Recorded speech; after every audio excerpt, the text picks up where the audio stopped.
talk about sacrifices, but given what you're telling us right now of the risks that climate change poses, yes, what are some of the opportunities that are out there, especially for the private sector? Well, I'm a believer that the private sector is the only one that can do anything. I'm very skeptical that governments can do things. Governments aren't good at implementing things, and particularly with social media, people don't listen to governments the way they used to. But the truth of the matter is that it's not an either or. If you are a human being, family, or a company or whatever, if you improve the climate, you will reduce your expenses, people will live longer, they'll be able to do other things, buy other things, create other things. So this false choice between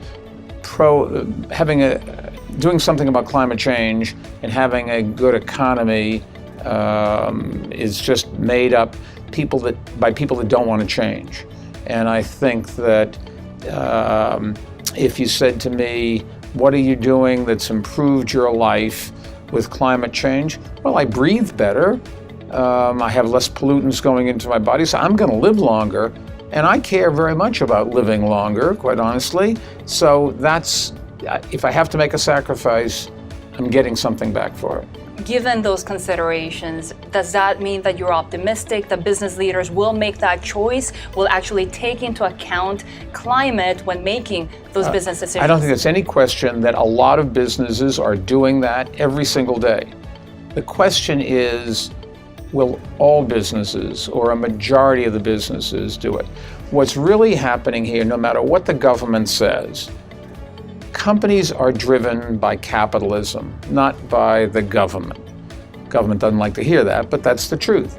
And so if the owner or manager of a company gets complaints from her or his customers, or her or his employees, or her or his investors saying, we want you to do something else, they listen and they change. And you can see it in America. We closed coal-fired power plants at the same rate during Donald Trump's administration as we did during Barack Obama's administration. Why? Because the government doesn't have very much to do with coal-fired power plants. When renewables became more efficient and it made sense, and you were being pressured by your investors and customers and neighbors and whatever, companies changed and they closed their coal-fired power plants and moved to renewables.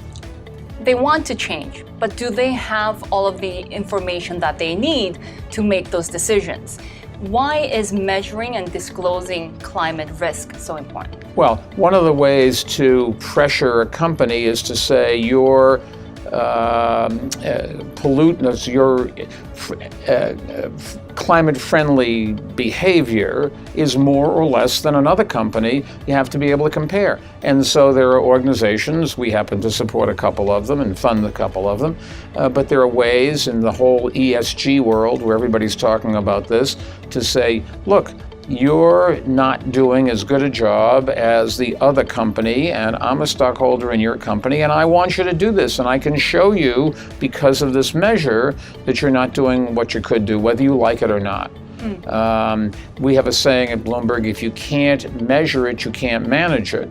And so being able to concretely say you are or you aren't doing something is it's in everybody's interest, because otherwise you're just going to get bombarded. Even when you do the right thing, you can't win.